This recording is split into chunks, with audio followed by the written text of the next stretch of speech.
Joshua. Yeah. A belated welcome to Watford. Thank you. It's great to have you here. You've been here a few weeks. Tell us a little bit about how you've been settling in and how you're finding things. No, obviously it's unbelievable to come here. Struggled with a little injury, which set me back, so I've not been training too much with the lads. But the lads have been good. I know a few of the lads from before, so it's been very easy to settle in and had good chats with the manager and the staff. Let me sort of take you back to the sort of start of, well, not just career but life. Tell us a little bit about sort of growing up in Norway and what that was like before you then came over to Man United. No, Norway was good. I had a 10 out of 10 childhood. Still with the day ones from Oslo, who's my closest friends to this day. It was just football 24/7. Got home from school, was forced to do my homework, and then out to play football till the sun went down. But it was an amazing childhood, and then got scouted by United when I was 15 and moved over there when I was 16. Really enjoyed my time there, and obviously now is a fresh new start with Watford. We've got a few lads here that have obviously come through the Man United academy like yourself. Just how much does that teach you about the game, about you as a person? Every player that plays for Man United academy has something. Otherwise, United wouldn't sign you. They see a potential, they see a talent.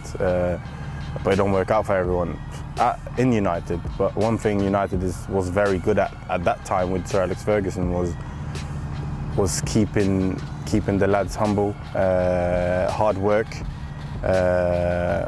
and that football is a team sport. That was very, very, very integrated into our heads as young footballers, and I feel like if you look at Kafka, if you look at Cleves, it's all integrated in them. Hard work, humble, team players. So I think that's one of the most things I learned from growing up and going through that academy. Because Sir Alex Ferguson was very on. If you don't work hard, then talent's not enough. Did you ever have the hairdryer from Fergie? Not directly at me, but I think once when I had my debut for the first team, I was 17, and I don't know what it was, but my agent, I remember, said that he was not happy after because we played a game against Blackburn, and I just came back from injury and I had a stinker, and I think Nike sent me some purple Jordans, and I wore them into training. And apparently he was not having that. But I was young and didn't know better. But I haven't worn purple trainers since. I guess would it be fair to say the first time you really sort of stamped yourself on the map was at Blackburn? No, not really. I think at Bournemouth, I think my contract was running out and then I wasn't really playing, and then Eddie Howe rang me, and that was enough for me. He spoke to me about his ambition for the club, for the players, and that is the best decision I've made. We were new in the Premier League and wanted to prove something, and everyone was hungry. And Eddie Howe is a big part of the reason I'm the player I am today, because he reminded me of the way I got integrated, that hard work in training every day that I was growing up doing at United. The two clubs, so the approach is probably very different. Is there a magic formula, or?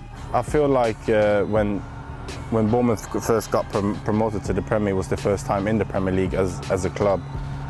And I just remember everyone was so hungry.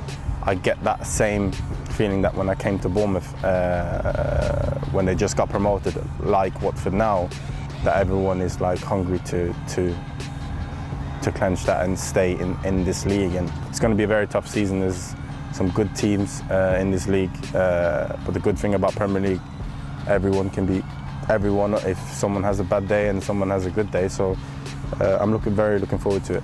What's Goz told you about the place? Goz was positive.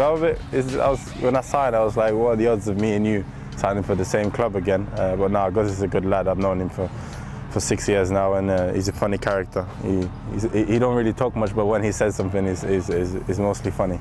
You mentioned shopping, that you like shopping. Who said? He said you like shopping. Gozo said? Yeah.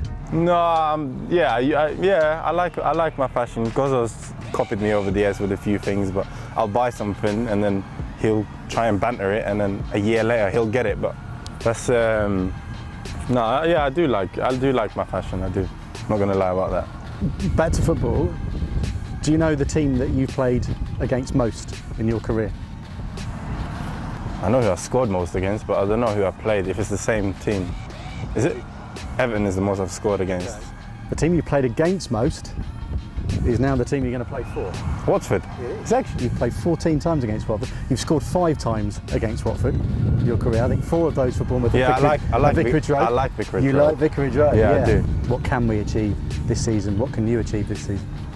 No, I think our main target is to stay up. It's really important to have a good start.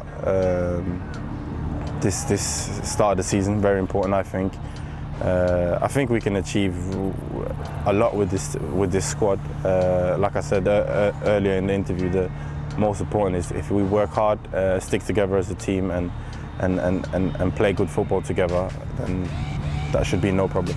We have so many good talents. I have watched Ismaïla Sarr in training, and he's a joke. So I'm really looking forward to playing with him.